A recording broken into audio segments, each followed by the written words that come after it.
హాస్యానందం అన్నది 2001 సంవత్సరంలో మొదలైంది. ప్రస్తుతం తెలుగు ఇస్తాననుకున్నాడు, ఒక కథని రాసుకున్నాడు. ఆ కథ అందాల రాముడైంది, మనందరి చేత ప్రశంసలు పొందించింది. నిజంగా చూడండి, ఎంత 30 ఏళ్ళ ముందు.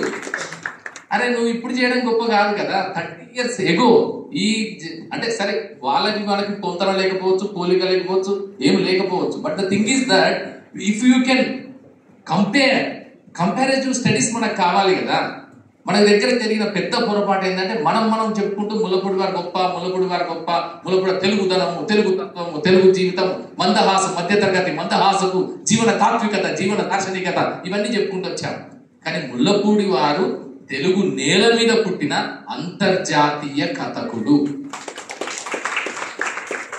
తెలుగు నేల మీద పుట్టాడు కానీ అంతర్జాతీయ కథకుడు సార్. ఇది just I would like to mention the other side which were totally neglected by all of our intellectuals. మనందరము విస్మరించిన మేధావులు అనుకునే వాళ్ళు, పరిశోధకులు అనుకునే వాళ్ళు, రచయితలు అనుకునే వాళ్ళందరూ ముల్లపూడి వారి మరో కోణాన్ని, ఒక విస్తృతమైన విశ్వజనీన కోణాన్ని, విస్మరించిన కోణాన్ని మీ దృష్టికి తీసుకురావడమే నా ప్రధాన ఆశయం ఇక్కడ. సో అలా మీరు ఏదైనా తీసుకోండి, ఎనీథింగ్, అలా ప్రతి అంశం కూడా ఎంత చక్కగా అంటే ఎంత అద్భుతంగా ఆయన సినిమాలు అంటే కథలుగా రాయడం అనేది, అలాగే కథ రచయితగా అంటే కథ రచయితగా, సినిమా కథ రచయితగా, అలాగే బుడుగు లాంటి బాల సాహిత్యాన్ని సృష్టించిన సృష్టికర్తగా ఏ కోణంలో చూసినా ముల్లపూడి వారి ముద్ర ఇక ఇండెలిబుల్ మార్క్ అంటారు కదా, దట్ ఈజ్ ఇండెలిబుల్ మార్క్. నాకు చాలా గొప్పగా అనిపించే ఆయన కథలన్నీ కూడా ఎంత ఎంత ఇంటర్వోవెన్, ఎంత ఇంటర్ట్వైన్డ్, ఆ స్క్రీన్ ప్లేస్ కానీ ఆ కథా గమనాలు కానీ ఎంత అద్భుతంగా ఉంటుంది. ఒక చిన్నగా ఎగ్జాంపుల్ అంటే ఎన్ని ఎగ్జాంపుల్ చెప్పచ్చు, కొన్ని చెప్తాను. గోరంత దీపం చూడండి సార్, అరే ఎంత అద్భుతమైన కథ అది. దాంట్లో ఒక అమ్మాయిని ఇష్టపడ్డాడు, ఒక భార్య భర్తలతో చక్కగా చిలుక గోరింకలాగా రాముడు సీతలాగా కలిసి ఉండి చాలా సంతోషంగా సంబరంగా ఉంటున్న దాంట్లోకి ఒక ఫ్రెండ్ అనే పేరుతో వచ్చి ఫ్రెండ్ భార్య మీద కన్ను వేసి ఆమెను లోబరుచుకోవడం కోసం చేసే ఒక పెద్ద పని. ఎంత triangle love story but with a conflict. So ఇలాంటి ఒక గమ్మత్తైన కథ ఇది మళ్ళీ పురాణాల్లోంచి తీసుకున్నదే. ఇప్పుడు ఇంద్రుడి కథే చెప్పాలంటే ఇంద్రుడి కథ, ఇవన్నీ అంటే these are all the things that have been developed from the mythological stories of India. So నాకు ఇంకొకటి గొప్పగా అనిపించేది ఏంటంటే ఆ గోరంత దీపంలో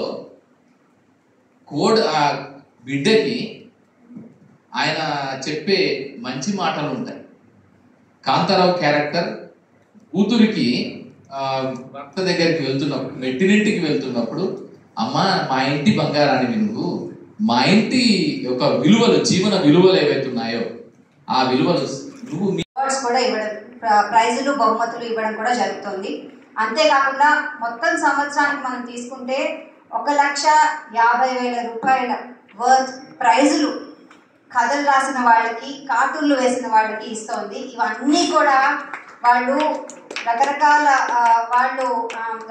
సర్వీస్ పీపుల్ ఇచ్చిన డొనేషన్స్ నుంచి వచ్చిన పురస్కారాలు ఇవి. సో హాస్యానందానికి గట్టిగా మనం చప్పట్లు కొట్టాలి. ఎందుకంటే రాము గారు ఆయన డిజిటల్ క్రియేటర్ అయినప్పటికీ కూడా ఆయనకి ఏదైనా ముఖ్యమైన పని వచ్చినప్పటికీ కూడా అది పక్కన పెట్టుకుని ముందు హాస్యానందం 1st తారీఖున వచ్చేయాలి అనే ఏకాగ్రతతో 1st తారీఖున ఎలా అయినా అచ్చివేయాలి అనే దృఢ సంకల్పంతో ప్రతి మంత్ ఇలా చేస్తున్నారు. సో రాము గారు హార్టీ కంగ్రాచులేషన్స్.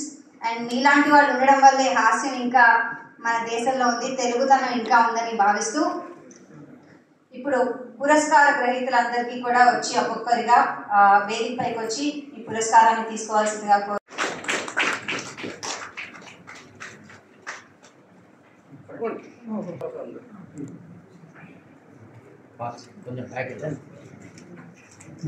ఇప్పుడు విజేతలందరికీ బహుమతులు కూడా ఈ హాస్య కథల పోటీల్లో చాలా మంది పోటీలు పాల్గొన్నారు.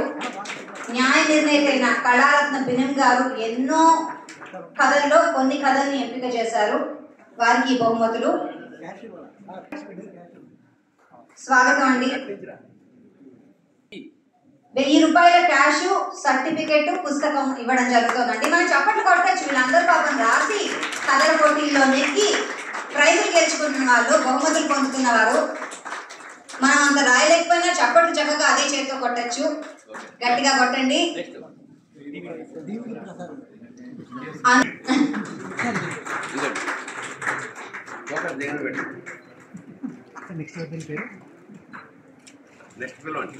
అనురాధ గారు. అనురాధ గారు.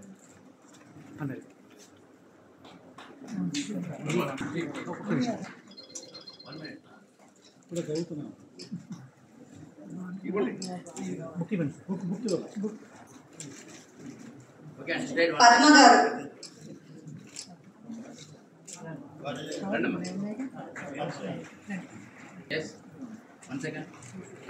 మనం చప్పట్లు కొడుతూనే ఉండొచ్చు వాళ్ళు తీసుకుంటుంటే.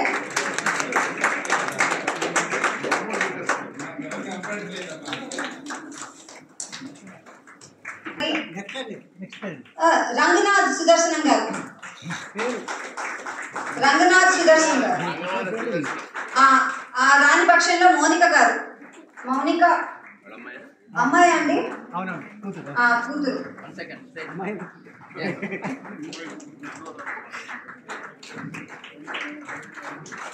మోచేర్ల అనంత పద్మనాభరావు మా బాబాయ్ గారు.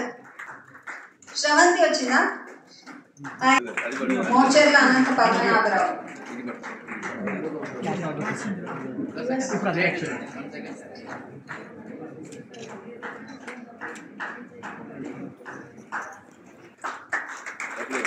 Congratulations.